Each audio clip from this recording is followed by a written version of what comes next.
ഭഗവാൻ തന്നെ അവൻ്റെ രണ്ട് കൈയും ഛേദിച്ചളയും. ഭഗവാൻ ഒരു കൈ ഛേദിക്കുമ്പോൾ അടുത്ത കൈ ലക്ഷ്മണൻ ഛേദിക്കും. അങ്ങനെ അതാണ് അദ്ദേഹത്തിന് വരം കൊടുത്തേക്കുന്ന ആ ശപിച്ച ആൾ. ശ്രീരാമദേവൻ ഭൂമിയിൽ അവതരിക്കുമ്പോൾ രണ്ട് കൈകളും ഛേദിക്കുമ്പം യഥാർത്ഥമായ അയാളുടെ മോക്ഷം ഈ ദുഷ്ടനായ രാക്ഷസൻ്റെ നിന്ന് മാറി ആ ശാപമോക്ഷം വന്ന് നേരെ നല്ലതായി വരും. അതാണ് നമ്മളിനി വായിക്കാൻ പോകുന്നത്. പിന്നെ ശ്രീരാമൻ സുമിത്രാത്മജനോടും കൂടി ഖിന്നനായി വനാന്തരം പ്രാപിച്ചു ദുഃഖത്തോടും. അപ്പോൾ ദുഃഖത്തോടുകൂടി ഈ ജടായുവിന് മോക്ഷം കൊണ്ടിട്ട് ഭഗവാനും അനുജനും കൂടെ ലക്ഷ്മണനും കൂടെ ദുഃഖത്തോടുകൂടി തന്നെ വനാന്തരെ സഞ്ചരിക്കുമ്പോൾ അന്വേഷിച്ച് ഓരോ ദിശി സീതയെ കാണാകയാൽ ഓരോ ദിശയിലേക്ക് നോക്കും. എവിടുന്നെങ്കിലും കണ്ടു കിട്ടണേ എന്നുള്ള പ്രാർത്ഥനയോടുകൂടി അങ്ങനെ നോക്കിയപ്പോൾ കാണാഞ്ഞത് കൊണ്ട് സന്നധൈര്യേണ വനമാർഗെ സഞ്ചരിക്കുമ്പോൾ നന്നായി ധൈര്യത്തോട് തന്നെ സഞ്ചരിക്കുന്ന സമയത്ത് രക്ഷോരൂപത്തോടൊരു സത്വത്തെ കാണായി വന്നു. തൽക്ഷണം ഏവം രാമചന്ദ്രനും അരുൾ ചെയ്തു. അങ്ങനെ സന്നധൈര്യേണ എന്ന് വെച്ചാൽ വിഷമിച്ചൊക്കെ പോവുകയാണ്. അന്വേഷിച്ച് ഓരോ ദിശി സീതയെ കാണാൻ ഇങ്ങനെ നോക്കി പോകുമ്പോൾ ധൈര്യം നശിച്ച് സന്നധൈര്യേണ ധൈര്യത്തോടുകൂടി അല്ല പോകുന്നത്. കാരണം ഭയങ്കര ഘോരമായ വനമല്ലേ. എങ്ങനെയൊക്കെ ആയാലും സീത ഇല്ലാത്ത ദുഃഖവും വനങ്ങളിൽ ചിലപ്പോൾ ആദ്യമായിട്ട് പോകുന്ന വലിയ വലിയ വനങ്ങളാണ്. അവിടെ പോകുമ്പോൾ ഒരു അല്പം പേടിയൊക്കെ ഉണ്ടുകൊണ്ട് ധൈര്യമൊന്നുമില്ല, ധൈര്യം നശിച്ചിട്ട് തന്നെ പോകുന്നത്. അപ്പോൾ സന്നധൈര്യേണ വനമാർഗേ സഞ്ചരിക്കുമ്പോൾ രക്ഷോരൂപത്തോടൊരു സത്വത്തെ, അപ്പോൾ ആ ഭയന്ന് ധൈര്യങ്ങളൊക്കെ ചോർന്ന് പോയി തന്നെയാണ് നടക്കുന്നത്. അപ്പോൾ തന്നെയാണ് ഈ ഒരു ഘോരമായൊരു സത്വത്തെ കണ്ടു. രാക്ഷസരൂപം തന്നെയാണ്. രക്ഷോരൂപത്തോടൊരു സത്വത്തെ കാണായി വന്നു. തൽക്ഷണം ഏവം രാമചന്ദ്രനും അരുൾ ചെയ്താൻ. പെട്ടെന്ന് തന്നെ ആ സമയത്ത് തന്നെ ഭഗവാൻ പറഞ്ഞു, വക്ഷസി വദനവും യോജന ബാഹുക്കളും. അതായത് ഈ വദനം വായു, നമ്മൾ ആഹാരം കഴിക്കുന്ന വായേ അത് വക്ഷസി വയറ്റിലാണ്. ഈ സത്വത്തിൻ്റെ ഉള്ളിൽ വയറ്റിലാണ് അദ്ദേഹത്തിൻ്റെ വായ. അതാണ് വക്ഷസി വദനവും യോജന ബാഹുക്കളും. ഒരു യോജന വീതം നീളമുള്ള വലിയ കൈകളാണ് ബാഹുക്കളും ചഷുരാദികളും ഇല്ല. എന്തൊരു സത്വമിതം. ചഷുരാദികൾ വെച്ചാൽ കണ്ണാണ് ചഷു. ആദി എന്ന് പറയുമ്പോൾ മുഖത്തിൻ്റെ യാതൊന്നും അതിലില്ല. അപ്പം മുഖം എന്ന് പറയുമ്പോൾ മുഖമുണ്ട്, ഇങ്ങനെ വായുണ്ട്, മൂക്കുണ്ട്, ചെവിയുണ്ട്, ഇതൊന്നും തന്നെ അതിനില്ല. അതാണ് ചഷുരാദികൾ എന്ന് പറയുമ്പോൾ കണ്ണുകളും മറ്റൊന്നും തന്നെ ആ സത്വത്തിനില്ല, കാണുവാനില്ല. ചഷുരാദികളും ഇല്ല. എന്തൊരു സത്വം ഇതെന്തൊരു സത്വം. ഇതിന് മുഖങ്ങളൊന്നും കാണുന്നില്ലല്ലോ. എന്നാൽ വയറ്റിനകത്ത് ആണ് ഇതിൻ്റെ വായ ഇരിക്കുന്നത്. വക്ഷസി വദനവും യോജന നല്ല ഒരു യോജന വീതം നീളമുള്ള രണ്ട് കൈകളുണ്ട്. ലക്ഷ്മണ കണ്ടായോ നീ കണ്ടോളം ഭയമുണ്ടാം. ലക്ഷ്മണ നീ ഇത് കാണുന്നത് എന്തൊരു ഭയമാണ്. ഇത് കണ്ടിട്ട് ഈ സത്യത്തെ കണ്ടിട്ട് നമുക്ക് ഭയമുണ്ടാകുന്നെന്ന് ഭഗവാൻ ഇങ്ങനെ ലക്ഷ്മണനോട് പറഞ്ഞു. ലക്ഷ്മണ കണ്ടായോ നീ കണ്ടോളം ഇത് ഭയമുണ്ട്. നമ്മൾ കാണുമ്പോൾ നമുക്ക് ഭയം തോന്നുന്നല്ലോ. ഭക്ഷിക്കും ഇപ്പോൾ ഇവൻ നമ്മയെന്നറിഞ്ഞാലും. ഇവർക്ക് ഭയം ഉണ്ടാകുന്നത് ഇതിനെ വിശ്വസിക്കാൻ പറ്റില്ല. രാക്ഷസ ഒരു രൂപമല്ലേ, ഒരു സത്വമല്ലേ. അപ്പോൾ അതിഭയങ്കരമായ ഒരു ഒരു വല്ലാത്തൊരു രൂപമല്ലേ. പർവ്വതം പോലെ വലിയ ശരീരമൊക്കെ ഉണ്ട്. രൂപത്തിന് വ്യക്തതയൊന്നുമില്ല, തലയൊന്നും ഇല്ലാത്തതുകൊണ്ട്. അപ്പം ഇത് മനുഷ്യനെയൊക്കെ തിന്നുകളയും. അതുകൊണ്ട് ഭഗവാൻ പറഞ്ഞു, ഭക്ഷിക്കും ഇപ്പോൾ ഇവൻ നമ്മളെ ഇപ്പോൾ അവൻ എന്തായാലും കൊന്നു തിന്നും, മനസ്സിലാക്കൂ. അതുകൊണ്ട് ഭയന്നിരിക്കുന്നവർ. ലക്ഷ്മണ ഭയക്കാനേ പറ്റൂ. ലക്ഷ്മണ കണ്ടായോ നീ കണ്ടോളം ഭയമുണ്ടാം. ഭക്ഷിക്കും ഇപ്പോൾ ഇവൻ നമ്മളിപ്പോൾ തന്നെ അവനെ കിട്ടി അവനിപ്പോൾ തന്നെ നമ്മളെ ഭക്ഷിക്കും. പക്ഷിയും മൃഗവുമല്ലെത്രയും ചിത്രം ഭക്ഷസി വക്രം കാലും തലയുമില്ലതാനും. പക്ഷിയും മൃഗവും ഒന്നുമല്ല ഇതിനെ കണ്ടിട്ട് തോന്നുന്നത്. ഇത് അത്ഭുതമായിരിക്കുന്നത്. പക്ഷിയോ മൃഗമോ ഒന്നുമല്ല ഈ രൂപം, ഈ സത്വം, ചിത്രം, ഇത് അതിശയം തന്നെ. ഭക്ഷസി വക്രം കാലും തലയും ഇല്ലതാനും. അപ്പോൾ ഇതിന് കാലും തലയും വക്രം ഒന്നും ഇല്ല. രക്ഷസ് പിടിച്ചുടൻ ഭക്ഷിക്കും മുമ്പേ നമ്മെ രക്ഷിക്കും പ്രകാരവും കണ്ടീല നിരൂപിച്ചാൽ. ഈ രക്ഷസ് പോലിരിക്കുന്ന ഈ സത്വം നമ്മളെ പിടിച്ച് ഭക്ഷിക്കുന്നതിന് മുമ്പേ നമുക്ക് രക്ഷ വേണ്ട എന്താ നമുക്ക് നിരൂപിക്കണ്ടേ, എന്തെങ്കിലും നമുക്ക് സാധിക്കണ്ടേ, നമുക്ക് എന്താ ചെയ്യാൻ പറ്റും. നിരൂപിച്ചാൽ ഒരു അതിനൊരു നമുക്കതിന് എന്താ പറയുന്നത്, ഒരു വാക്ക് നമ്മളെ രക്ഷിക്കാൻ നമ്മൾ ഒരു ഉപായവും കണ്ടില്ല. അതാണ് നമുക്കിപ്പോൾ ഇവിടെ നിന്ന് രക്ഷ നേടാൻ എന്താ ഒരു മാർഗം, ഒരു പ്രകാരവും നമ്മൾ കാണുന്നില്ലല്ലോ. ഇവനെ ഈ സത്വത്തിൽ നിന്ന് നമ്മൾ രക്ഷ നേടാൻ നമ്മളെ കണ്ടാൽ ഉടനെ ഇപ്പോൾ അവൻ ഭക്ഷിച്ച് നമ്മളെ കൊന്നു തിന്നുമല്ലോ. ഇത് എന്താ ഒരു പോംവഴി? തൽഭുജമധ്യസ്ഥന്മാരായിതു കുമാര, നാം കൽപ്പിതം ധാതാവിനാൽ എന്തെന്നാൽ അത് വരും. അതായത് അവൻ്റെ കൈകൾക്കുള്ളിൽപ്പെട്ടവർ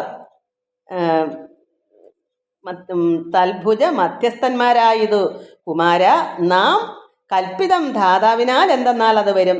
നമുക്ക് ഇതിൽ നിന്ന് രക്ഷ നേടാൻ ധാതാവ് എന്താ കൽപ്പിക്കുന്ന അതേ നമുക്ക് സംഭവിക്കൂ. അതുകൊണ്ട് ഇവൻ്റെ കയ്യിൽ പെട്ടാൽ നമുക്ക് രക്ഷ കിട്ടത്തില്ല. അതുകൊണ്ട് ധാതാവിനാൽ എന്തെന്നാൽ അത് വരും. ദൈവം ധാതാവ് എന്താ ചിന്തിക്കുന്നത് അതുപോലെ വരട്ടെ. അതാണ് ഇവിടെ സംഭവിക്കുന്നതെന്നും ഭഗവാൻ തീർച്ചയാക്കി. കാരണം അത്രയ്ക്ക് ഭയമുണ്ട് ഈ രൂപത്തിനെ കണ്ടിട്ട്. രാഘവനീവം പറഞ്ഞിടിനോരനന്തരം ആകുലം അകന്ന് ഒരു ലക്ഷ്മണൻ ഉര ചെയ്താൻ. ഇത് ഇത്രയും ഭഗവാൻ പറഞ്ഞു കേട്ടപ്പോൾ ആകുലമെല്ലാം അകന്നിട്ട് ലക്ഷ്മണൻ പറയുന്നു. വിഷമിച്ചിട്ട് എന്താ കാര്യമുണ്ട്? ലക്ഷ്മണൻ ധൈര്യത്തോട് പറയുക. ആകുലങ്ങളെല്ലാം അകന്നിട്ട് വിഷമമെല്ലാം മാറ്റിയിട്ട് ഭഗവാനോട് ലക്ഷ്മണൻ പറയുന്നു, പോരും വ്യാകുല ഭാവം എന്തിനീ വിചാരിപ്പാൻ, ഓരോരോ കരം ഛേദിക്കണം നാം ഇരുവരും. എന്തിനാ നമ്മളിങ്ങനെ നോക്കിയിരിക്കുന്നത്? വ്യാകുലഭാവമായിട്ട് എന്താ കാര്യം? നമ്മൾ വിഷമിച്ചിട്ട് എന്താ കാര്യം? അത് വിചാരിച്ചിരിക്കാതെ ഓരോരോ കരം, രണ്ട് കരം ഉണ്ടല്ലോ, കൈകൾ. അപ്പം കാലും മുഖമൊന്നും ഇല്ല, പിന്നെ രണ്ട് കൈകളല്ലേ. അതുകൊണ്ട് നമുക്ക് വ്യാകുലഭാവം എന്തിനാ? നമുക്ക് വിഷമിക്കേണ്ട കാര്യം എന്താ? അത് ലക്ഷ്മണൻ ഭഗവാനോട് പറഞ്ഞു കൊടുക്കുക.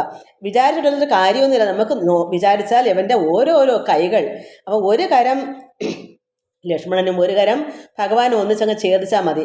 ഓരോ കരം ഛേദിക്കണം നാം ഇരുവരും, ഒന്നിച്ചങ്ങ് ഛേദിക്കണം. കാരണം ഒരു കരം വെട്ടാൽ മറ്റൊരു കരം കൊണ്ട് ഉപദ്രവിക്കത്തില്ല. അതുകൊണ്ട് രണ്ടുപേരും ഒന്നിച്ച് തന്നെ രണ്ട് കരം അങ്ങ് ഛേദിച്ച് കളയാന്നാണ് പറയുന്നത്, ലക്ഷ്മണൻ പറഞ്ഞത്.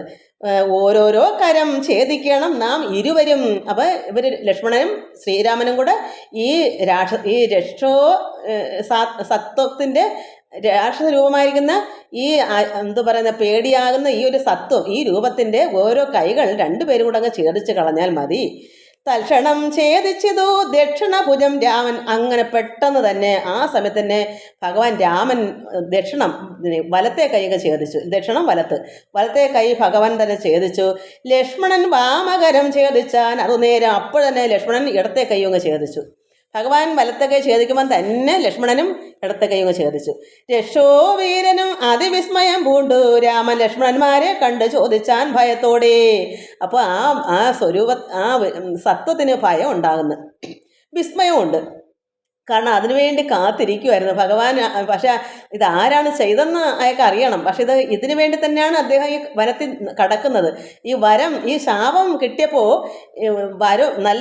അതിനൊരു വരവും കൊടുത്തിട്ടുണ്ട്. ഇങ്ങനെ രണ്ട് കൈയും ഛേദിക്കുന്ന നാളിൽ മോക്ഷം കിട്ടുമെന്ന്. അപ്പോൾ രക്ഷോവരൻ അതും വിസ്മയം കൊണ്ട് ഇതിത്തെ രണ്ട് കൈ അങ്ങ് പോയപ്പോൾ സന്തോഷമായി, വിസ്മയമായി. എന്താ കാരണം സംഭവിച്ചത്? വിചാരിച്ചത് തന്നെ സംഭവിച്ചല്ലോ. അദ്ദേഹം നോക്കി ഇരിക്കുക, രണ്ട് കരം ആരാ എപ്പോഴാ. കാരണം ഈ ഭൂമിയിൽ ആരും ഛേദിക്കാൻ ചെല്ലത്തില്ല. കാരണം ഭയന്നിട്ട് ആരും അടുക്ക പോകത്തില്ല. അതുകൊണ്ട് ഇതുവരെ ആരും ആ കരം ഛേദിക്കാതെ ഇങ്ങനെ നടക്കുക. പക്ഷെ ആരാൽ ഛേദിക്കണമെന്ന പരമാത്മാവായ ശ്രീരാമനെ തന്നെയാണ് ഛേദിക്കേണ്ടത്. അതിനാണ് വരം മേടിച്ചു വെച്ചേക്കുന്നത്. രക്ഷോവീരനും അതിവിസ്മയം പൂണ്ട് രാമലക്ഷ്മണന്മാരെ കണ്ട് ചോദിച്ചാൻ ഭയത്തോടെ ചോദിക്കുന്നു. ഭഗവാനോടും ലക്ഷ്മണനോടും ചോദിക്കുന്നു, മൽഭുജങ്ങളെ ഛേദിച്ചിടുവാൻ ശക്തന്മാരായി ഈ ഭുവനത്തിൽ ആരുമുണ്ടായില്ല. ഇതിൻ കീഴിൽ ഇതുവരെ ഈ ഭുവനത്തിൽ, ഈ ഭൂമിയിൽ ഇതുവരെ ആരും ഉണ്ടായില്ല ഈ കരം ഛേദിപ്പാൻ. ലക്ഷ്മണന്മാരെ കണ്ട് ഈ രാക്ഷസ രൂപം ചോദിക്കുന്നു, ഭയത്തോടെ ചോദിക്കുന്നു. ലക്ഷ്മണന്മാരെ കണ്ട് ചോദിച്ചു ഭയത്തോടെ, മൽഭുജങ്ങളെ, എൻ്റെ ഈ കൈകളെ, ഭുജം കൈ, എൻ്റെ മൽഭുജങ്ങളെ, എൻ്റെ കൈകളെ ഛേദിച്ചിടുവാൻ, ഛേദിച്ച് കളയാൻ ശക്തന്മാരായി ഈ ഭുവനത്തിൽ ആരും ഉണ്ടായി ഇതിൻ കീഴിൽ. അപ്പം ഇപ്പോഴാണ് ചെയ്തത്. ഇതിനു മുന്നേ ആരും തന്നെ ഈ ഭൂമിയിൽ ഉണ്ടായിട്ടില്ല എൻ്റെ രണ്ട് കരവും ഛേദിക്കാൻ. അത്ഭുതകാരന്മാരാം നിങ്ങളാരിരുവരും ചോദിക്കും, നിങ്ങൾ ആരാ? അത്ഭുതമായിരിക്കുന്നല്ലോ. അത്ഭുതകാരന്മാരായ നിങ്ങളെ കണ്ടാൽ നിങ്ങൾ അത്രമാത്രം അത്ഭുതമാണ്. കാരണം ഇങ്ങനെ ഈ രാക്ഷസൻ്റെ കൈകൾ ഛേദിക്കണമെങ്കിൽ നിസാരക്കാരന്മാരല്ലെന്ന് ഈ രാക്ഷസനറിയാം. അതുകൊണ്ട് നിങ്ങൾ ഇതുവരെ ഇങ്ങനെ ആരും ചെയ്തിട്ടില്ല, അത്ഭുതാകാരന്മാരാണ് നിങ്ങൾ. അതുകൊണ്ട് നിങ്ങൾ ആരാണ്, നിങ്ങൾ ഇരുവരും ആരാകുന്നു ചോദിച്ചു. സൽപുരുഷന്മാരെന്ന് കൽപ്പിച്ചിടുന്നേൻ ഞാനും. അപ്പോൾ ഈ രാക്ഷസൻ പറയുന്നു, നിങ്ങൾ ആരാണ്, നിങ്ങൾ അത്ഭുതാകാരന്മാരാണല്ലോ, എന്നാൽ നിങ്ങൾ സൽപുരുഷന്മാരെന്ന് കൽപ്പിച്ചിടുന്നേൻ ഞാനും. ഞാൻ പറയുന്നു നിങ്ങൾ സൽപുരുഷന്മാരാണെന്ന്. അല്ലാത്തവർക്കൊന്നും ഇത് നടക്കത്തില്ല. കാരണം ഭയം കൊണ്ട് ഇവനടുക്കൽ ആരും പോകുമോ കരം ഛേദിക്കാൻ? അതുകൊണ്ട് ഈ രണ്ടുപേരും യഥാർത്ഥ ഇത് പ്രത്യേകമായ അത്ഭുതാകാരന്മാരായിരിക്കുന്ന പുരുഷന്മാരാണ്, അതും സൽപുരുഷന്മാരാണെന്ന് ഞാൻ പറയുന്നു എന്ന് ഈ രാക്ഷസൻ അവരോട് പറഞ്ഞു. ഘോരകാനന പ്രദേശത്തിങ്കൽ വരുവാനും കാരണമെന്തു നിങ്ങൾ സത്യം ചൊല്ലുക വേണം. നിങ്ങൾ സത്യം ചൊല്ലുക. ഈ ഘോരകാനന പ്രദേശത്ത് ഇത്രയും ഭയങ്കരമായ ഈ വനത്തിൽ വരുവാൻ എന്താണ് കാരണം, അത് നിങ്ങൾ സത്യം പറയൂ എന്ന് ഈ രാക്ഷസൻ ശ്രീരാമഭഗവാനോടും ലക്ഷ്മണനോടും ചോദിച്ചു. ഇത്തരം കബന്ധ വാക്യങ്ങൾ കേട്ടൊരു പുരുഷോത്തമൻ ചിരിച്ചുടൻ ഉത്തരമരുൾ ചെയ്തു. ഭഗവാൻ എന്ത് ചെയ്തു? ഭഗവാനെല്ലാം പുഞ്ചിരിയാണല്ലോ, പരമാത്മാവ് അങ്ങനെയാണല്ലോ. എന്ത് ചെയ്താലും അവിടെ മുഖത്തിന് ദേഷ്യമില്ലല്ലോ. രാവണനെ വധിക്കുവാൻ ഭഗവാൻ ചിരിച്ചുകൊണ്ടായിരിക്കും ചെയ്തത്. എന്നുവെച്ചാൽ പരമാത്മാവല്ലേ, ദേഷ്യ സ്വഭാവം ഭഗവാൻ ഇല്ലല്ലോ. അതുകൊണ്ട് ഇത്തരം കബന്ധൻ്റെ വാക്ക് നിങ്ങൾ ആരാ, നിങ്ങളെ കണ്ടിട്ട് നിങ്ങൾ സത്യത്തിൽ നിങ്ങൾ സൽപുരുഷന്മാരാണെന്ന് ഞാൻ പറയുന്നു. നിങ്ങൾ അത്ഭുതാകാരന്മാരാണ് നിങ്ങൾ. അല്ല ഇതുവരെ ഈ ഭൂമിയിൽ എൻ്റെ ഈ രണ്ട് കരങ്ങളും ഛേദിക്കാൻ ഇതുവരെ ആരും ഉണ്ടായിട്ടില്ല. അപ്പോൾ നിങ്ങൾ അത്ഭുതന്മാരാണ്, അതുമാത്രമല്ല നിങ്ങൾ സൽപുരുഷന്മാരുമാണ് എന്ന് പറഞ്ഞു. അപ്പോൾ ഇത്തരം കബന്ധ വാക്യങ്ങൾ കേട്ടപ്പോൾ ഭഗവാന് ചിരി വന്നു. ഭഗവാൻ പുരുഷോ ഉത്തമൻ ചോദിക്കുന്നു, ചിരിച്ചു പറയുന്നു, കേട്ടാലും ദശരഥനാം അയോധ്യാധിപതിയാണ്. ആരാ? ദശരഥ മഹാരാജാവ്. അപ്പം കേട്ടാലും ആരാ നിങ്ങളെന്ന് ചോദിച്ചില്ലേ ഈ രാക്ഷസൻ. അപ്പോൾ ഭഗവാൻ ചിരിച്ചുകൊണ്ട് പറയുന്നു, കേട്ടാലും ദശരഥനാം അയോധ്യാധിപതി ജ്യേഷ്ഠ നന്ദനഹം. അതാ ജ്യേഷ്ഠ നന്ദൻ വെച്ചാൽ ദശരഥ മഹാരാജാവിന്, അത് അയോധ്യ അധിപതിയായ ദശരഥ മഹാരാജാവിൻ്റെ മൂത്ത മകനാണ്, നന്ദനാണ്. രാമൻ എന്നല്ലോ നാമം, എൻ്റെ പേര് രാമൻ എന്നാണ്. ഞാൻ അയോധ്യാധിപതിയായിരിക്കുന്ന ദശരഥ മഹാരാജൻ്റെ മൂത്ത ജ്യേഷ്ഠ നന്ദനാണ്. സോദരൻ ഇവൻ മമ ലക്ഷ്മണൻ എന്ന നാമം. ഇവൻ എൻ്റെ സഹോദരനാണ്, ഇവൻ്റെ പേര് ലക്ഷ്മണനാണ്. മമ സഹോദരൻ, എൻ്റെ സഹോദരൻ. സോദരൻ ഇവൻ മമ ലക്ഷ്മണൻ എന്ന നാമം, ഇവൻ്റെ പേര് ലക്ഷ്മണൻ എന്നാണ്. സീത എന്നുണ്ടു മമ ഭാര്യയായൊരു നാരി. എനിക്ക് സീത എന്നു പേരുള്ള എൻ്റെ ഒരു ഭാര്യ, ഒരു നാരി സ്ത്രീയുണ്ട്. പോയതു ഞങ്ങൾ നായാട്ടിന്, അതു നേരം അതിമായാവി നിശാചരൻ കട്ടുകൊണ്ടങ്ങ് പോയാൻ. സീത എന്നൊരു ഭാര്യ എനിക്കുണ്ട്. ഞങ്ങൾ നായാട്ടിന് പോയതു ഞങ്ങൾ നായാട്ടിന്, അതു നേരം അതിമായാവിയായിരിക്കുന്ന ഒരു രാക്ഷസൻ, അത്രമാത്രം മായാവിയായ ഒരു നിശാചരൻ എന്നുവെച്ചാൽ രാക്ഷസൻ കട്ടുകൊണ്ടങ്ങ് പോയി എൻ്റെ ഭാര്യയെ. കാനനം തോറും ഞങ്ങൾ തിരഞ്ഞു നടക്കുമ്പോൾ കാണായി നിന്നെ അതിഭീഷണവേഷത്തോടും. ഞങ്ങളങ്ങനെ ഈ സീതയായ എൻ്റെ ഭാര്യയെ തിരക്കി ഈ കാനനം തോറും ഇങ്ങനെ സഞ്ചരിച്ചപ്പോൾ കണ്ടതാണ് നിന്നെ. ഈ ഭീഷണമായ ഭയത്തോടു കൂടിയ നിന്നെയാണ് ഇപ്പോൾ നിങ്ങൾ കണ്ടത്. അത്ര ഭയാനകമാണ് ഇവനെ കണ്ടാൽ ഈ രാക്ഷസൻ. അതുകൊണ്ട് കാനനം തോറും ഞങ്ങൾ തിരഞ്ഞു നടക്കുമ്പോൾ ആരോ പറയുന്നു. അപ്പം കാനനം തോറും, ഈ കാടുകൾ തോറും ഞങ്ങൾ ഇങ്ങനെ സീതയെ തിരക്കി നടന്നപ്പോൾ കാണായി നിന്നെ, ഈ രാക്ഷസനായ നിന്നെ ഞങ്ങൾ കണ്ടു. എങ്ങനെയാ ഭീഷണ വേഷം, നിന്റെ വേഷം കണ്ടാൽ ഭയക്കുന്ന ഭീഷണമായ നിന്റെ ഈ വേഷത്തെ ഞങ്ങൾ കണ്ടു. പാണികൾ കൊണ്ടു തവ വേഷിതന്മാരാകയാൽ പ്രാണരക്ഷാർത്ഥം ഛേദിച്ചിടുന്നേൻ കരങ്ങളും. പാണികൾ കൊണ്ട് തവ വേഷിതന്മാരാകയാൽ പ്രാണരക്ഷാർത്ഥം ഞങ്ങളുടെ പ്രാണൻ രക്ഷിക്കാൻ വേണ്ടിയാണ് നിന്റെ കരങ്ങൾ ഞങ്ങൾ ഛേദിച്ചത്. ആരടോ വികൃതരൂപം ധരിച്ചോരു ഭവാൻ നേരോടെ പറകന്ന് രാഘവൻ ചോദിച്ചപ്പോൾ നീ ആരടോ, നീ ആരാണ് ഈ വികൃത രൂപം ധരിച്ചോണ്ട് ഭവാൻ താങ്കൾ നേരോടെ പറക. താങ്കൾ ആരാണ്, ആരടോ താങ്കൾ ഇത്രയും മാത്രം ഭയത്തോടുള്ള ഈ വേഷം, ഈ വികൃത രൂപം ധരിച്ചുകൊണ്ട് ഇങ്ങനെ ഇവിടെയൊക്കെ വരുന്നത് നീ ആരാണ്, അത് നീ പറയൂ എന്ന് രാഘവൻ ചോദിച്ചപ്പോൾ സന്തുഷ്ടാത്മന പറഞ്ഞിടിനാൻ കബന്ധനും, നിൻ തിരുവടി തന്നെ ശ്രീരാമദേവനെങ്കിൽ ധന്യനായി വന്നേനഹം.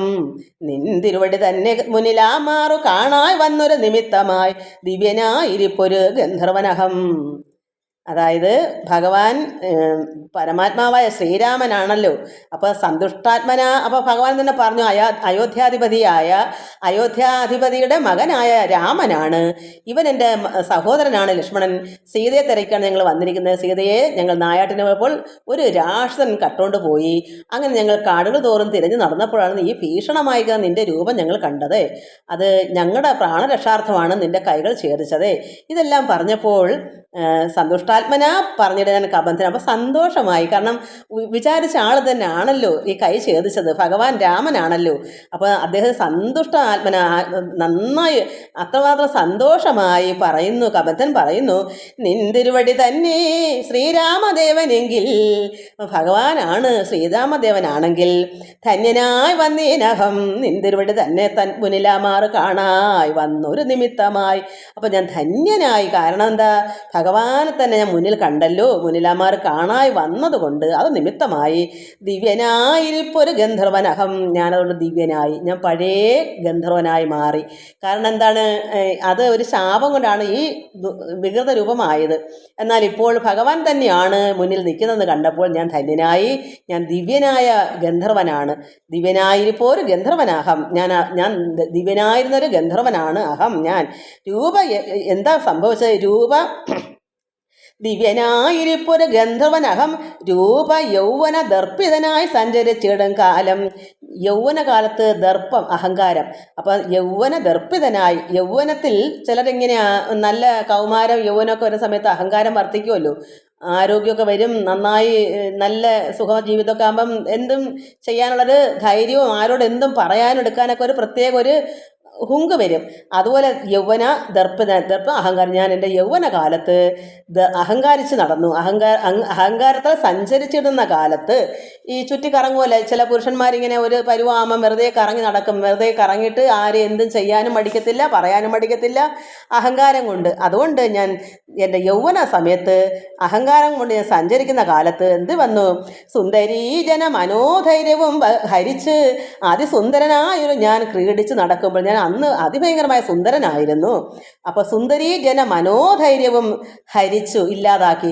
സുന്ദരികളായിരിക്കുന്ന നാരികളുടെയൊക്കെ ധൈര്യങ്ങളൊക്കെ ചോർത്തി കളഞ്ഞു. ഹരിച്ചു വെച്ചാൽ ഇല്ലാതാക്കുന്ന രീതിയിൽ.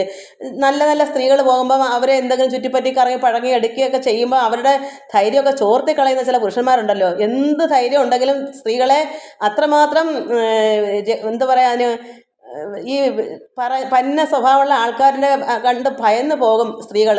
അവർക്കതിന് നിലനിൽപ്പില്ലാത്തതുകൊണ്ടൊക്കെ അങ്ങനെ ഒരു അവസ്ഥ ഉണ്ടായി. അതാണ് ഇവിടെ പറയുന്നത്, യൗവന ദർപ്പിതനായി യൗവനത്തെ ഞാൻ അഹങ്കരിച്ച് നടന്നപ്പോൾ സുന്ദരീജന മനോധൈര്യവും ഹരിച്ച് അത് ഇല്ലാതാക്കി അതിസുന്ദരനായൊരു ഞാൻ ക്രീഡിച്ച് നടക്കുന്നു. ഞാനങ്ങനെ ക്രീഡ ചെയ്തിങ്ങനെ നടക്കുമായിരുന്നു, അഹങ്കരിച്ച് തുള്ളിച്ചാടി നടക്കുന്നു. പെൺകുട്ടികൾക്കൊന്നും വഴി നടക്കണ്ടാത്ത രീതിയിൽ ഇവനങ്ങനെ ആടിപ്പഴിഞ്ഞ് നടന്നു. അന്ന് അഷ്ടാവക്രനെ കണ്ടു ഞാൻ അപഹസിച്ചിതു, ദുഷ്ടനായി മഹാമുനി ശാപവും നൽകിയിടിനാൻ.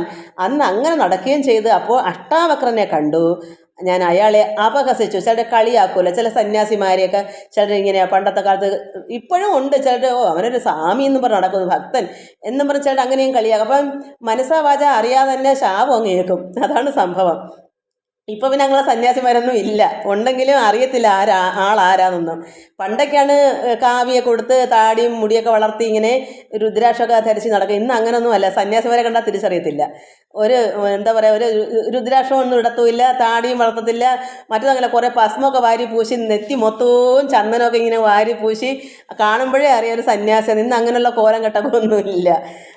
അഷ്ടാവക്രനെ കണ്ടു ഞാൻ അപഹസിച്ചിതു, അദ്ദേഹത്തിന് ഞാൻ കളിയാക്കി. എന്ന് വെച്ചാൽ വേണ്ടാത്തത് പറയുന്നതാണ് അപഹസിക്കുക, വേണ്ടാത്ത രീതിയിൽ സംസാരം അങ്ങനെയാണല്ലോ. അതുകൊണ്ട് രുഷ്ടനായി, അതായത് കോപിഷ്ടനായി ഈ അഷ്ടാവക്രൻ. അതുകൊണ്ട് ആ മഹാമുനി ശാപവും നൽകിയിടനെ. എന്താ ശപിച്ചത്, ദുഷ്ടനായുള്ളൊരു നീ രാക്ഷസനായി പോകന്ന്, തുഷ്ടനായി പിന്നെ ശാപ അനുഗ്രഹവും നൽകിയിടിനാൻ. ദേഷ്യം വന്ന് കോപിഷ്ടനായി മഹാമുനി പറഞ്ഞു, നീ ദുഷ്ടനായുള്ളതാണ് നിന്റെ സ്വഭാവം, അതുകൊണ്ട് നീ രാക്ഷസനായി പോകന്ന് അദ്ദേഹം ശപിച്ചു. എന്നിട്ടോ തുഷ്ടനായി പിന്നെ സന്തോഷത്തോടെ പിന്നെ പറഞ്ഞു ശാപ അനുഗ്രഹവും നൽകി. എങ്ങനെ പിന്നെ ശാപ അനുഗ്രഹം കൊടുത്തത്, ആദ്യമേ പറഞ്ഞതാ നീ പോയി രാക്ഷസനായി പോകട്ടെ എന്ന് ശപിച്ചു, കോപം കൊണ്ട് ശപിച്ചു. പിന്നെ സങ്കടം തോന്നി കാണും. അത്തരം പറഞ്ഞ് തുഷ്ടനായി സന്തോഷത്തോട് പിന്നെ പറഞ്ഞ് ശാപ അനുഗ്രഹം നൽകിയിടിനാൻ. എന്നുവെച്ചാൽ അതിൻ്റെ അനുഗ്രഹം കുറേ നാളും കഷ്ടപ്പെടും, പിന്നീടാണ് അനുഗ്രഹം കൊടുത്തത്. എങ്ങനെയാ? സാക്ഷാൽ ശ്രീനാരായണൻ തൻ തിരുവടി തന്നെ മോക്ഷതൻ ദശരഥപുത്രനായി ത്രേതായുഗേ വന്ന് അവതരിച്ചു നിൻ ബാഹുക്കൾ അറുക്കുന്നാൾ വന്നിടുമല്ലോ ശാപമോക്ഷവും നിനക്കടോ. അതുകൊണ്ട് ഭഗവാൻ സാക്ഷാൽ ശ്രീനാരായണൻ, ഭഗവാൻ തിരുവടി മോക്ഷതനാണ്. എല്ലാ സർവർക്കും മോക്ഷം കൊടുക്കുന്ന ഭഗവാൻ ദശരഥപുത്രനായിട്ട് ത്രേതായുഗത്തിൽ വന്ന് അവതരിക്കും. അയോധ്യയിൽ ദശരഥ മഹാരാജാവിൻ്റെ അയോധ്യയിൽ വന്ന് അവതരിക്കും ഭഗവാൻ നാരായണൻ. അപ്പോൾ അവതരിച്ച് നിൻ്റെ ബാഹുക്കൾ, നിൻ്റെ 2 കൈകളും ഛേദിച്ച് കളയും. അപ്പോഴും വന്നിടുമല്ലോ ശാപമോക്ഷവും നിനക്കടോ. അപ്പോൾ ഈ രാക്ഷസ രൂപമായിരിക്കുന്ന ഈ വേണ്ടാത്ത രൂപം, വികൃതമാകുന്ന രൂപം പോയിട്ട് നിനക്ക് യഥാർത്ഥ രൂപം നിനക്ക് കിട്ടും. അതുകൊണ്ട് ഇപ്പം ഭഗവാൻ, അതാണ് അദ്ദേഹം പറഞ്ഞത്, സന്തോഷത്തോട് സന്തോഷാത്മന പറയുന്നു, നിന്തിരുവടി തന്നെ ശ്രീരാമദേവനെങ്കിൽ ധന്യനായി വന്നേനഹം. നിന്തിരുവടി തന്നെ മുന്നിലാമാറ് കണ്ടതുകൊണ്ട്. എന്താ കാരണം? അയാൾക്ക് മോശം വന്നല്ലോ. ഇത്രയും നാളും കഷ്ടപ്പെട്ട് നടന്നില്ലേ, രാക്ഷസൻ്റെ രൂപം കിട്ട് പച്ചമാംസമൊക്കെ തിന്നും നിശാരൊക്കെ വിട്ട് നടക്കുകയല്ലേ. പോരെങ്കിലോ തലയും ഇല്ല, വല്ലാത്ത വിഷമത്തിലാണ്, വയറ്റിനകത്തിരിക്കുകയാണ് വായ, കാലില്ല, പിന്നെ 2 കയ്യാ ഉള്ള, ഇങ്ങനെയൊക്കെ ഉള്ള വികൃത രൂപമാണ്. അതുകൊണ്ട് ഇപ്പം അദ്ദേഹത്തിന് സന്തോഷമായി. കാരണം ഇത്ര നാളും കഷ്ടപ്പെട്ടെങ്കിലും മോക്ഷം ഇനിയിപ്പോൾ യഥാർത്ഥ രൂപം പ്രാപിക്കാമല്ലോ എന്ന് കണ്ട് വന്നിടുമല്ലോ ശാപമോക്ഷവും നിനക്കടോ. അങ്ങനെയാണ് എനിക്ക് ശാപം ആ മുനി തന്നത്. മോക്ഷതൻ ദശരഥപുത്രനായി ത്രേതായുഗത്തിൽ വന്ന് അവതരിക്കുമ്പോൾ നിന്റെ ബാഹുക്കളുടെ കൈകൾ 2 അറുത്ത് ഛേദിച്ച് കളയുമ്പോൾ നിനക്ക് ശാപമോക്ഷം വരും. നിന്റെ ശാപത്തിൽ നിന്ന് നിനക്ക് മുക്തനാവാൻ പറ്റും. അതാണ് ഇങ്ങനെയാണ് ഞാൻ ഇവിടെ വനത്തിൽ വന്ന് ഈ രാക്ഷസ വേഷം, ഈ വികൃത രൂപം എടുത്ത് ഇവിടെ വന്നത്. താപസ ശാപം കൊണ്ട് രാക്ഷസനായൊരു ഞാൻ, ഈ മുനിയുടെ ശാപം കൊണ്ട് രാക്ഷസനായൊരു ഞാൻ താപേന നടന്നിടും കാലം അങ്ങ് ഒരു ദിനം. അങ്ങനെ ദുഃഖത്തോടുകൂടി നടക്കുമായിരുന്നു ഒരു ദിവസം. ഈ ഈ മുനിയുടെ ശാപം കൊണ്ട് രാക്ഷസനായിട്ട് ഞാൻ താപേന ദുഃഖത്തോടുകൂടി നടന്നിടുന്ന കാലത്ത് ഒരു ദിവസം ശതമന്യുവിനെ പാഞ്ഞടുത്തേൻ അതിരുഷാ ശതകോടിയാൽ തലയർത്തു ശതമകൻ. അതായത് ഇന്ദ്രൻ ശതമന്യുവിനെ പാഞ്ഞടുത്തേൻ അതിരുഷ, ദേഷ്യത്തോടുകൂടി ഇന്ദ്രൻ്റെ അടുത്തേക്ക് പാഞ്ഞു ചെന്നെന്ന്. ഈ രാക്ഷസ രൂപം കിട്ടിയപ്പം വനത്തിലെല്ലാം വിഷമത്തോട് ഇങ്ങനെ രാക്ഷസനായി പോയല്ലോ എന്നും പറഞ്ഞ് ഇങ്ങനെ നടന്ന് വിഷമിച്ച് നടന്നപ്പോഴാണ് ഇന്ദ്രനെ കണ്ടുമുട്ടി. അപ്പോൾ ശതമന്യുവിനെ പാഞ്ഞടുത്തേൻ അതിരുഷ, ദേഷ്യത്തോടുകൂടി ഇന്ദ്രൻ്റെ അടുക്കലേക്ക് പാഞ്ഞ്, ചിലപ്പം മാംസം അങ്ങനെ തിന്നാനായിരിക്കും, വിശക്ക് പാടത്തില്ല, ഇവരൊക്കെ രാക്ഷസനായ പിന്നെ മാംസമൊക്കെ വലിയ കഴിക്കുക. അതുകൊണ്ട് ശതമന്യുവിനെ, അതാ ഇന്ദ്രൻ്റെ അടുത്തേക്ക് ഞാൻ പാഞ്ഞടുത്ത് ദേഷ്യത്തോടെ. ശതകോടിയാ തലയർത്തു ശതമകൻ, ഇന്ദ്രൻ്റെ വജ്രായുധം കൊണ്ട് എൻ്റെ തലയർത്തു. അതാണ് ഇങ്ങനെ വികൃത രൂപമായിരുന്നു, അല്ലെങ്കിൽ രാക്ഷസൻ്റെ രൂപമായിരുന്നു. അപ്പോൾ ഇന്ദ്രൻ്റെ അടുത്തേക്ക് ഞാൻ ദേഷിച്ച് പാഞ്ഞടുത്തപ്പോൾ, അപ്പോൾ ഒരു മനുഷ്യനെ കണ്ടാൽ ഓടി അടുത്ത് വരുന്ന ഇവരുടെയൊക്കെ ആഹാരങ്ങൾ അങ്ങനെയാണ്, നരഭോജികളാണ്. അതുകൊണ്ടായിരിക്കും ഇന്ദ്രനെ കണ്ടപ്പോൾ പാഞ്ഞടുത്തത്. അപ്പോൾ തന്നെ ഇന്ദ്രൻ എന്ത് ചെയ്തു? ഇന്ദ്രൻ്റെ വജ്രായുധം കൊണ്ട് ഈ രാക്ഷസനെ തല അങ്ങ് ഛേദിച്ചു. അതുകൊണ്ട് ശതകോടിയാൽ തലയർത്തു ശതമകൻ, ഇന്ദ്രൻ അർത്തു. വജ്രമേറ്റിട്ടും മമ വന്നീല മരണം, അതാബ്ജ സംഭവൻ മമ തന്നൊരു വരത്തിനാൽ. അതായത് ഈ വജ്രായുധം കൊണ്ട് തല അർത്തിട്ടും എൻ്റെ ജീവൻ മരണം വന്നില്ല. അതാണ്, തല പോയിട്ടും അവന് മരിക്കാൻ ഇടവന്നില്ല. കാരണം എന്താ? അബ്ജോ സംഭവൻ, അതായത് ബ്രഹ്മാവ് അവനൊരു വരം കൊടുത്തു, മരണമില്ലാത്തവൻ. അതാണ് മമ തന്നൊരു വരത്തിനാൽ എനിക്ക് അബ്ജ സംഭവൻ, അത് പുഷ്പത്തിൽ അബ്ജം താമര സംഭവൻ, താമരയിൽ ജനിച്ചവനാണല്ലോ ബ്രഹ്മാവ്. അപ്പോൾ ആ ബ്രഹ്മാവിൻ്റെ വരത്തിനാൽ എനിക്ക് മരണം വന്നില്ല, തല പോയിട്ട് ഞാൻ മരിച്ചില്ല. ഇന്ദ്രൻ വജ്രായുധം കൊണ്ട് എൻ്റെ തലയറുത്തു. വജ്രം ഏറ്റിട്ടും മമ, അത് എനിക്ക് വന്നീല മരണം, എന്നിട്ടും എനിക്ക് മരണം ഉണ്ടായില്ല. അത് അബ്ജ സംഭവൻ മമ തന്നൊരു വരത്തിനാൽ എനിക്ക് ആ വരം കൊണ്ട് ഞാൻ മരിച്ചില്ല. വധ്യനല്ലായ മൂലം വൃത്തിക്കൂ മഹേന്ദ്രന് ഉത്തമാംഗത്തെ മമ കുഷിയിലാക്കിയിടിനാൻ. വധ്യനല്ലായ മൂലം, അപ്പോൾ ഇവൻ മരിക്കത്തില്ലെന്ന് കണ്ടു. ഇന്ദ്രനും മനസ്സിലായി അവൻ തലയാർത്തോട്ടും മരിക്കാഞ്ഞപ്പം പിന്നെ അവൻ എന്തെങ്കിലും ഒരു കാര്യം കൊടുക്കണ്ടേ, അവന് ജീവിക്കണ്ടേ. അതൊരു വധ്യനല്ല, ഇല്ലാഞ്ഞത് കൊണ്ട്, വധ്യനല്ലായ്ക മൂലം ഇന്ദ്രൻ നോക്കിയപ്പോൾ ഇവൻ മരിക്കുന്നില്ല. അതുകൊണ്ട് വൃത്തിക്ക് എന്തെങ്കിലും വിശപ്പിന് ആഹാരം കൊടുത്തല്ലേ പറ്റൂ, മരിച്ചില്ലേ പിന്നെ ആഹാരമൊക്കെ വയറ്റിന് വേണ്ടേ. അതുകൊണ്ട് എന്ത് വന്നു? വൃത്തിക്ക്. അതായത് വൃത്തിക്കെന്ന് പറയുന്നത് എന്താ? നമ്മുടെ അന്നുള്ള കാര്യം നമുക്ക് വയറ്റിന് വേണമല്ലോ, വിശപ്പിന്. വൃത്തിക്ക് മഹേന്ദ്രനും, അപ്പോൾ ഇന്ദ്രൻ ഉത്തമാംഗത്തെ, അതായത് ഈ തലയെ ഉത്തമാംഗത്തെ മമ കുഷിയിലായ ശേഷം ഇന്ദ്രൻ എന്ത് ചെയ്തു? ഈ തലയൊക്കെ എടുത്ത് ഈ വായൊക്കെ എടുത്ത് വയറ്റിനകത്താക്കി. ഉത്തമാംഗത്തെ മമ കുഷിയിലാക്കിയിടിനാൻ. ഈ തല അർത്തെങ്കിലും അത് മരിക്കാനുണ്ട്, ഈ തല അങ്ങ് വയറ്റിനകത്തങ്ങ് ഇട്ടു. ഇന്ദ്രൻ തന്നെ അങ്ങനെ ചെയ്തു. അതാണ് വധ്യനല്ലായ്ക മൂലം മരിക്കാഞ്ഞത് കൊണ്ട് വൃത്തിക്ക്, കാരണം വിശപ്പിന് മഹേന്ദ്രൻ വെച്ചാൽ ദേവേന്ദ്രൻ ഉത്തമാംഗത്തെ ഈ തലയെ മമ എൻ്റെ കുഷിയിൽ ആക്കിയിടാൻ, ഈ സത്വം എന്നുള്ള ഈ രാക്ഷസൻ്റെ വയറ്റിനകത്ത് അങ്ങ് ആക്കി കൊടുത്തു. വക്രപാദങ്ങൾ മമ കുഷിയിലായ ശേഷം പാദങ്ങളും കൂടെ വയറ്റിലാക്കി. അപ്പം വക്രവും കാലുകളും എൻ്റെ കുഷിയിലായ ശേഷം ഹസ്തയുഗ്മം ഒരു യോജനായുധങ്ങളായി, യുഗ്മം 2 ഹസ്തം കൈ, 2 കൈകളും ഒരു യോജനായുധങ്ങളായി, ഒരു യോജന അത്ര അങ്ങനെ വളർന്ന് വലുതായി. യോജനായുധങ്ങളായ വെച്ചാൽ വലിയ 2 കൈകൾ മാത്രം. അപ്പം ബാക്കി പാദങ്ങളും തലയും എല്ലാം കുഷിയിൽ വയറ്റിനകത്തായി.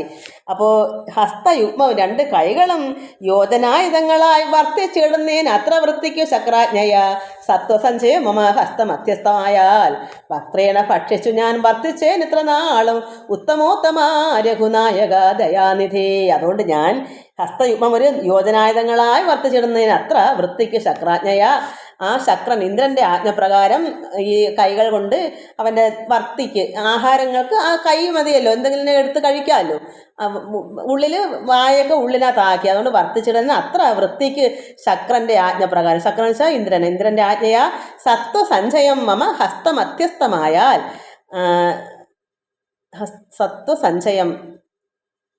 സത്വസഞ്ചയം മമ ഹസ്തമധ്യസ്ഥമായാൽ വക്രേണ ഭക്ഷിച്ചു ഞാൻ വർത്തിച്ചേൻ ഇത്ര നാളും. കൈകളിങ്ങനെ മധ്യസ്ഥമായിട്ട് 2 മധ്യത്തിൽ തന്നെ ഇങ്ങനെ ഇരിക്കുന്നതുകൊണ്ട് വക്രത്തിൽ ഭക്ഷിച്ച് ഞാൻ ഇത്ര നാൾ ഇങ്ങനെ കഴിഞ്ഞുകൂടി. ഇതാണ് പറയുന്നത്. അത് എൻ്റെ സത്വസഞ്ചയം വെച്ചാൽ സഞ്ചയം കൂട്ടാം, സത്വസഞ്ചയം, സത്വങ്ങളായി എന്തെങ്കിലും കിട്ടുമല്ലോ, ഈ ആഹാരം കഴിക്കാൻ അവന് എന്തെങ്കിലുമൊക്കെ വേണ്ടി, എന്തെങ്കിലും കിട്ടിയാൽ മമ ഹസ്തം 2 കൈ കൊണ്ട് എടുത്ത് പിടിച്ച് ഇത്ര നാൾ ഞാൻ വക്രേണ ഭക്ഷിച്ചു ഞാൻ വർത്തിച്ചേൻ ഇത്ര നാൾ ഞാൻ ഇങ്ങനെ കഴിച്ചു. കൈകളുണ്ടായിരുന്നു. സത്വസഞ്ചയം എന്തെങ്കിലും കിട്ടും, കൂട്ടത്തോടെ വല്ലതും കിട്ടിയാൽ എടുത്ത് കഴിക്കണ്ടേ, അതാണ് അർത്ഥമൊന്നും ഇതിലില്ല, ഞാൻ ഊഹിച്ച് പറഞ്ഞതാണ്. അപ്പോൾ വർത്തിച്ചേന് ഇത്ര വൃത്തിക്ക് ശക്രാജ്ഞയ, ഞാൻ എൻ്റെ ആഹാരത്തിന് വേണ്ടി എനിക്ക് നിലനിൽക്കണ്ടേ, ജീവൻ വേണ്ടേ, അതിന് ശക്രൻ്റെ ആജ്ഞപ്രകാരം സത്വസഞ്ചയം മമ ഹസ്തമധ്യസ്ഥമായാൽ എന്തെങ്കിലും കൈയുടെ അങ്ങനെയാ, കാലൊന്നും ഇല്ലല്ലോ. അപ്പോൾ എന്തെങ്കിലും കൂട്ടത്തോടെ വന്ന് ഇങ്ങനെ ഇതിൻ്റെ 2 കൈയുടെ മധ്യസ്ഥ വരുമ്പോൾ ഇങ്ങനെ പിടിച്ചെടുക്കും. അല്ലാതെ പറ്റത്തില്ല, കാരണം തലയില്ല, തല വയറ്റിനകത്താണ്, കാലും ഇല്ല, അപ്പം നിൽക്കുന്നുമില്ല ഇത്. അപ്പോൾ എന്താ 2 കൈകളാണ്. ഇപ്പം എന്തെങ്കിലും കുറേ പക്ഷികളോ എന്തെങ്കിലും കൈ കിട്ടാൻ ഇങ്ങനെ 2 കൈയുടെ മധ്യസ്ഥയിൽ വന്ന് വരും. കുറച്ച് എന്തെങ്കിലും ആഹാര സാധനങ്ങൾ ഇങ്ങനെ എടുത്ത് അങ്ങ് കഴിക്കും. അതാണ് പറയുന്നത്. അപ്പോൾ വക്രേണ സത്വസഞ്ചയം എൻ്റെ ഹസ്തമധ്യസ്ഥമായാൽ, എൻ്റെ കൈയുടെ മധ്യത്തിൽ വന്നാൽ അത് വക്രേണ, അത് വായിക്കാത്ത ഭക്ഷിച്ച് ഞാൻ വർത്തിച്ചേൻ ഇത്ര നാൾ എനിക്കിങ്ങനെ കഴിഞ്ഞുകൂടി. ഇന്ദ്രൻ ഇത് തലയറുത്തതിന് ശേഷം, മുമ്പ് നന്നായി നടന്നവനാ, ഇന്ദ്രൻ്റെ കൂടെ പാഞ്ഞു ചെന്നതുകൊണ്ടാണ് ഇന്ദ്രൻ അത് ചെയ്ത് വജ്രായുധം കൊണ്ട് തലയറുത്തത്. അപ്പോൾ മരിക്കാഞ്ഞതുകൊണ്ട് അയാൾ ഇതുപോലെയൊക്കെ ആക്കി കൊടുത്തു. തലയെടുത്തങ്ങ് അകത്താക്കി വെച്ചു, തല കെട്ടിപ്പൊന്നി വെക്കാൻ കുത്തിക്കെട്ടാൻ വല്ലതുണ്ടോ, അത് അകത്ത് അങ്ങ് വയറ്റിനകത്ത് അങ്ങ് വെച്ചു. അതുകൊണ്ട് വക്രേണ ഭക്ഷിച്ച് ഞാൻ വർത്തിച്ചേൻ എത്ര നാൾ ഞാൻ ഇങ്ങനെ കഴിഞ്ഞുകൂടി. 2 കൈകളുടെ മധ്യത്തിൽ എന്തെങ്കിലും ആഹാര സാധനങ്ങൾ വരുമ്പോൾ ഇങ്ങനെ എടുക്കുക, അങ്ങ് ഇടുക. ഉത്തമോത്തമ രഘുനായക ദയാനിധേ. അതുകൊണ്ട് ഞാൻ ഇങ്ങനെയൊക്കെയാണ് ഇത്ര നാളും കഴിഞ്ഞുകൂടിയത്. വന്യയും ജ്വലിപ്പിച്ചു ദേഹവും ദഹിപ്പിച്ചാൽ പിന്നെ ഞാൻ ഭാര്യ മാർഗമൊക്കവേ ചൊല്ലിയിടുവൻ. അപ്പോൾ ശ്രീരാമദേവൻ വനങ്ങളിൽ സഞ്ചരിക്കുന്നത് സീതാദേവിയെ ഭാര്യയെ തിരക്കി നടക്കുവാണെന്ന് പറഞ്ഞു കൊടുത്തായിരുന്നല്ലോ. അതുകൊണ്ട് യഥാർത്ഥമായ രൂപം വരുമ്പോൾ അദ്ദേഹം ഇത് ഗന്ധർവനാവുമല്ലോ. അതുകൊണ്ട് പറഞ്ഞു, വന്യയും ജ്വലിപ്പിച്ച് ദേഹവും ദഹിപ്പിച്ചാൽ, ഈ ഭയാനകമായിരുന്ന ഈ ഒരു ദേഹം തീ കൂട്ടിയിട്ട് എന്നെ അത് ദഹിപ്പിച്ചാൽ, ഈ ശരീരത്തെ ദഹിപ്പിച്ചാൽ പിന്നെ ഞാൻ ഭാര്യ മാർഗമൊക്കെ ചൊല്ലിടും, ഭാര്യയുടെ വഴി, ഭാര്യയെ കണ്ടുപിടിക്കാനുള്ള വഴി ഞാൻ പറഞ്ഞു തരാം എന്നാണ് ഈ കബന്ധൻ പറയുന്നത്. ഈ രാക്ഷസൻ, ഈ പുറമേയുള്ള ഈ ശാപം കിട്ടിയ ഈ ശരീരം, ഈ രാക്ഷസ സ്വരൂപം അഗ്നി കൂട്ടി ഇതിനെ പിന്നെ ദഹിപ്പിച്ചാൽ അദ്ദേഹം യഥാർത്ഥ ഗന്ധർവനാവും. അപ്പോൾ പിന്നെ ഞാൻ ഭാര്യ മാർഗം, സീതാദേവി എവിടെയാണെന്നുള്ള വഴി എങ്ങനെ പോയാൽ കണ്ടുപിടിക്കാം, ആ വഴിയൊക്കെ ഞാൻ പറഞ്ഞു തരാം എന്ന് ഈ ഗന്ധർവൻ പറഞ്ഞു. മേദിനെ കഴിച്ചെന്ന് കുഴിച്ചായിരിക്കും, മേദിനെ കുഴിച്ചിട്ടല്ലേ അഗ്നി കൂട്ടുന്ന ഒരു കുളം പോലെ, ഇത് കഴിച്ചെന്നാ കിടക്കുന്നത്, എന്താണെന്ന് അറിയില്ല. മേദിനെ കഴിച്ചതിൽ ഇന്ധനങ്ങളും ഇട്ടു. സാധാരണ ഇത്തിരി നന്നായിട്ട് തടം പോലെ എടുക്കുന്ന കുഴിച്ചിട്ടല്ലേ, ഇവിടെ കഴിച്ചെന്നാൽ കിടക്കുക, നമുക്ക് എങ്ങനെ വായിക്കണമെന്ന് അറിയാൻ വയ്യ. കഴിച്ചതിന് വല്ല അർത്ഥമുണ്ടോ? നമുക്ക് കുഴിച്ചെന്ന് വായിക്കാം. മേദിനി കുഴിച്ചതിൽ ഇന്ധനങ്ങൾ, വറവൊക്കെ നമുക്ക് അടുക്കണമെങ്കിൽ ഒരു അല്പം ഒന്ന് വൃത്തിയാക്കണ്ടേ, അതായിരിക്കും കുഴിച്ചെന്ന് പറയുന്നത്. അതോ ഇനി അതിന് വേറെ അർത്ഥം ഉണ്ടെന്ന് അറിയാൻ വയ്യ. മേദിനി കുഴിച്ചതിൽ ഇന്ധനങ്ങളും ഇട്ട്, ഇന്ധനം വിറകുകളെല്ലാം ഇട്ട്, അയ്യോ അങ്ങനെ പാടണ്ട. മേദിനി കുഴിച്ച് അതിൽ ഇന്ധനങ്ങളും ഇട്ട് വീതിഹോത്രനെ ജ്വലിപ്പിച്ചതു സൗമിത്രിയും. വീതിഹോത്രനെ അപ്പം ഒരു ഭൂമിയൊക്കെ ഒന്ന് വൃത്തിയാക്കി അതങ്ങനെ അതിനാ കുഴിച്ചെന്ന് പറയുന്നത്. അല്ലെങ്കിൽ കഴിച്ചാലും എന്തുമായാലും അതാണ് സംഭവം. അവിടെ എന്താ ഇന്ധനം, അത് വിറകുകളെല്ലാം ഇട്ട് വീതിഹോത്രനെ ജ്വലിപ്പിച്ചു. അഗ്നി ജ്വലിപ്പിച്ചു. ആരാ? സൗമിത്രി, ലക്ഷ്മണൻ. തത്രൈവ കബന്ധ ദേഹം ദഹിപ്പിച്ച നേരം, ഈ കബന്ധൻ്റെ ഈ രാക്ഷസദേഹം ദഹിപ്പിച്ച നേരം തദ്ദേഹത്തിങ്കൽ നിന്ന് അങ്ങ് ഉത്സ്ഥിതനായി കാണായി. യഥാർത്ഥമായ രൂപം ഉണ്ടല്ലോ അയാൾക്ക്, ഗന്ധർവൻ. അതാണ് ഈ പുറമേയുള്ള ശാപം കിട്ടിയ ദേഹം അതിലിട്ട് ദഹിപ്പിച്ചപ്പോൾ, തത്രൈവ കബന്ധ ദേഹം ദഹിപ്പിച്ച നേരം, കബന്ധനുള്ള ദേഹം ദഹിപ്പിച്ചപ്പോൾ തദ്ദേഹത്തിങ്കിൽ നിന്നങ്ങ് ഉത്സ്ഥിതനായി കാണായി. എന്താ? ദിവ്യ വിഗ്രഹത്തോട് മന്മഥ സമാനനായി സർവഭൂഷണ പരിഭൂഷിതനായ അന്നേരം രാമദേവനെ പ്രദക്ഷിണവും ചെയ്തു ഭക്തിയാ ഭൂമിയിൽ സാഷ്ടാംഗമായി വീരുടൻ നമസ്കാരം മൂന്നുരു ചെയ്തു കൂപ്പി തൊഴുതു നിന്നു. പിന്നെ മാന്യനാ ഗന്ധർവനും ആനന്ദ വിവശനായി കോൾമേർ കൊണ്ട് ഗൽഗദാക്ഷരവാണികളാം കോമള പാദങ്ങളാൽ സ്തുതിച്ചു തുടങ്ങിനാൻ. അപ്പോൾ ദിവ്യ വിഗ്രഹത്തോട് മന്മഥ സമാനമായി സുന്ദര കോമള കാമൻ അത്ര നന്ന ശോഭിതനായി മന്മഥനെ പോലെയായി സർവഭൂഷണങ്ങളും പരിഭൂഷിതനായ അന്നേരം. കാരണം ഗന്ധർവന്മാർക്ക് പ്രത്യേക ആഭരണങ്ങളെല്ലാം ഉണ്ടല്ലോ, അതുപോലെ ആയിട്ട് രാമദേവനെ പ്രദക്ഷിണം ചെയ്ത് ഭക്തിയ ഭൂമിയിൽ സാഷ്ടാംഗമായി വീണുടൻ നമസ്കാരവും മൂന്ന് പ്രാവശ്യം സാഷ്ടാംഗം വീണ് നമസ്കരിച്ച് ചെയ്ത് കൂപ്പി തൊഴുതു നിന്നു. പിന്നെ മാന്യനാ ഗന്ധർവനും ആനന്ദ വിവശനായി. അപ്പോൾ ആ ഗന്ധർവൻ്റെ സർവ്വതും വന്ന് ആനന്ദം കൊണ്ട് വിവശനായി. ഇനി എന്താ വേണ്ടതെന്ന് അറിയാമേ. കാരണം പരമാത്മാവല്ലേ, ഭഗവാൻ നാരായണനല്ലേ. അത് എന്നാണ് ഇവിടെ ഈ യുഗത്തിൽ എന്താ പറയുക, ത്രയോദശി എന്താ പറയുന്നത്, ത്രേതായുഗത്തിൽ ശ്രീരാമദേവൻ അവതരിക്കുമ്പോൾ ഇത് മോക്ഷം കിട്ടും എന്ന് പറഞ്ഞപ്പോൾ അത് സത്യമായി വന്നില്ലേ. അപ്പോഴെന്തുമാത്രം സന്തോഷമാണ് ആ ഗന്ധർവന്. അത്ര നാൾ കഷ്ടപ്പെട്ട് കഴിഞ്ഞില്ലേ, ഇന്ദ്രനും കൂടെ വജ്രായുധം കൊണ്ട് ചേർച്ചപ്പം പിന്നെ കഷ്ടപ്പാടും ദുരിതവും ആയിപ്പോയില്ലേ. അപ്പം എന്തെങ്കിലും കൈകളെ നേർക്ക് വന്നെങ്കിലല്ലേ കഴിക്കാനും കിട്ടത്തുള്ളൂ. അപ്പം അങ്ങനെയൊക്കെ വന്നപ്പോൾ ഭഗവാനെ കണ്ട് പ്രദക്ഷിണം ചെയ്ത് ഭക്തിയാ ഭൂമിയിൽ സാഷ്ടാംഗമായി വീണ നമസ്കാരവും മൂന്ന് പ്രാവശ്യം ചെയ്ത് കൂപ്പി തൊഴുതു നിന്ന്. പിന്നെ മാന്യനാം ഗന്ധർവനും ആനന്ദ വിവശനായി കോൾമയർ കൊണ്ട്, എന്താ കോൾമയർ കൊള്ളാൻ കാരണം പരമാത്മാവല്ലേ അടുത്ത് നിൽക്കുന്നത്. കോൾമയർ കൊണ്ട് ഗൽഗദാക്ഷരവാണികളാം സങ്കടം. ഗൽഗദ വെച്ചാൽ തൊണ്ടയിൽ നിന്ന് സൗണ്ട് വരുന്നില്ല. കാരണം എന്താ, ഭഗവാനോടുള്ള ആ സ്നേഹവും ആ പ്രേമവും അത്രമാത്രം. അതിൽ കഷ്ടപ്പെട്ടും പോയി ഭഗവാൻ വന്ന് അവിടെ സാഷ്ടാംഗം അദ്ദേഹം കൂപ്പി തൊഴുത് എല്ലാം മൂന്ന് വലവും വെച്ചപ്പോൾ ആനന്ദം കൊണ്ട് നിറയുന്നു. അപ്പം ഗൽഗദമൊക്കെ ഇനി വരും. നമുക്കും അങ്ങനെയാ, ഭക്തി കൂടുമ്പോഴും പരമാത്മായുടെ ചിന്ത വരുമ്പോൾ നമുക്കും ഗൽഗദവും ആനന്ദവും ഒക്കെ ഉണ്ടാവും. അപ്പോൾ കോൾമയറും ഉണ്ടാവും. കോൾമയർ കൊണ്ട് ഗൽഗദാക്ഷരവാണികളാം, വാക്കുകൾ ഗൽഗദാക്ഷരത്തോട് സംസാരം, വാണികളാം കോമള പാദങ്ങളാൽ സ്തുതിച്ചു തുടങ്ങിനാൻ. കോമള പദങ്ങളാൽ ഭഗവാന്റെ പാദത്തിൽ നമസ്കരിച്ച പാദം. ഇവിടെ കോമള കാരണം ഗൽഗദാക്ഷര വാണികളാ. അങ്ങ് സങ്കടത്തോട്, എന്താ സങ്കടം, ആനന്ദമുണ്ടാകുന്ന സങ്കടം, അല്ലാതെ വിഷമമല്ല.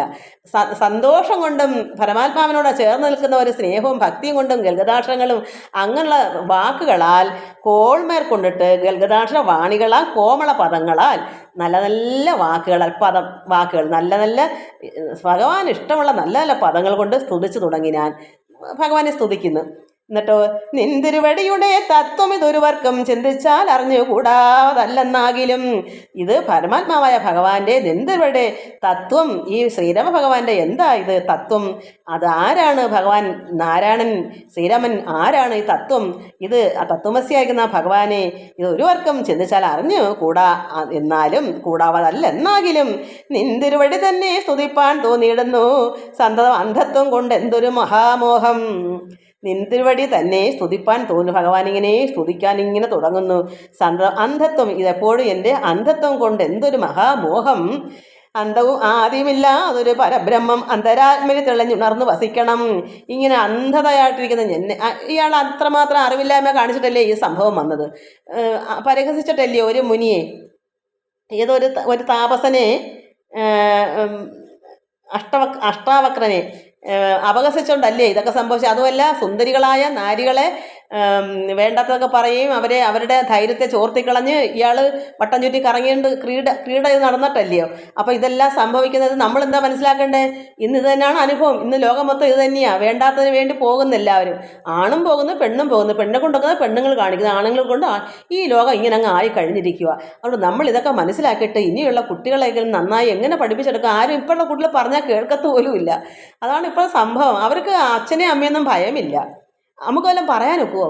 എന്തെങ്കിലും ദേഷ്യം പറഞ്ഞാൽ പിന്നെ അവരുടെ ജീവിതം അവിടെ അവസാനിപ്പിച്ചാന്ന് ഭയന്നിട്ട് മക്കളോട് രക്ഷകർക്കൊന്നും പറയാനും പറ്റാത്തൊരവസ്ഥയാണ്. ഒരു രക്ഷയും. അതുകൊണ്ട് ഭഗവാനോട് പറയുന്നു, എന്തിവിടെ തന്നെ സ്തുതിപ്പാൻ തോന്നിയിടുന്നു സന്തതം അന്ധത്വം കൊണ്ടെന്തൊരു മഹാമോഹം. ഈ അന്ധത്വം, അറിവില്ലായ്മ കൊണ്ടാണ് ഇയാൾക്ക് ഇതെല്ലാം സംഭവിച്ചത്. ഈ അന്ധത്വം കൊണ്ട് എനിക്ക് ഇങ്ങനെ മോഹം, ആഗ്രഹം, അഹങ്കാരങ്ങളെല്ലാം വന്നു പോയല്ലോ. അന്തവും ആദ്യമില്ലാതൊരു പരബ്രഹ്മം അന്തരാത്മനെ തെളിഞ്ഞുണർന്നു വസിക്കണം. ഇത് വെക്കാൻ സമയം പോയി കളെ, അതുകൊണ്ടാണ്.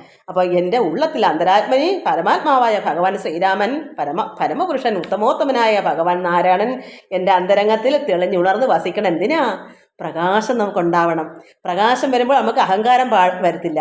ഈ പ്രകാശം ഉള്ളിൽ അന്ധത്വം നിറയുന്നതുകൊണ്ട്, അറിവില്ലായ്മയാകുന്ന അഹങ്കാരമായിരിക്കുന്ന സർവ്വം നിറയുന്നതുകൊണ്ടാണ് അഹങ്കാരവും കാമവും ക്രോധവും വർദ്ധിച്ചിട്ടാണെന്ന് നല്ലതായാലും ചള്ളായാലും സ്ത്രീകളുടെ പുറകെ പോയി അഹങ്കാരം പറയേണ്ട കാര്യമുണ്ടോ? അവരെ ചുറ്റിക്കറങ്ങേണ്ട കാര്യമുണ്ടോ? അവനവൻ്റെ കാര്യം നോക്കി ക്ഷമയോടുകൂടി ശാന്ത എടുക്കണമെങ്കിൽ ഈശ്വരനെ ഉള്ളിലാക്കണം. അപ്പോൾ നമുക്ക് വെളിച്ചം ഉണ്ടാവും. ഇത് അവന് അന്ധത്വമായിപ്പോയി. അവൻ ഗന്ധർവനാണെങ്കിലും അവന് അന്ധത്വം കൊണ്ട്, അറിവില്ലായ്മ കൊണ്ട് ഇതൊക്കെ സംഭവിച്ചു. അതുകൊണ്ട് ഇപ്പോൾ പറയുന്നു, അന്തവും ആദ്യമില്ലാതൊരു പരബ്രഹ്മമാണ്. ആദ്യവുമില്ല, അന്തവുമില്ല, അത് ഉള്ളതാണ് അവിടെ. അങ്ങനെയുള്ള പരമാത്മാവായ പരമേശ്വര ശ്രീരാമ ഭഗവാൻ അന്തരാത്മനി എൻ്റെ ഉള്ളത്തിൽ തെളിഞ്ഞുണർന്ന് വസിക്കണം. നമ്മൾ ഇതാ പറയണ്ടേ. നമ്മുടെ ഉള്ളത്തിൽ പരമാത്മാവ്, പരബ്രഹ്മമൂർത്തി നമ്മുടെ ഉള്ളത്തിലുണ്ടെങ്കിൽ നമുക്ക് ഉണർവുണ്ടാവും.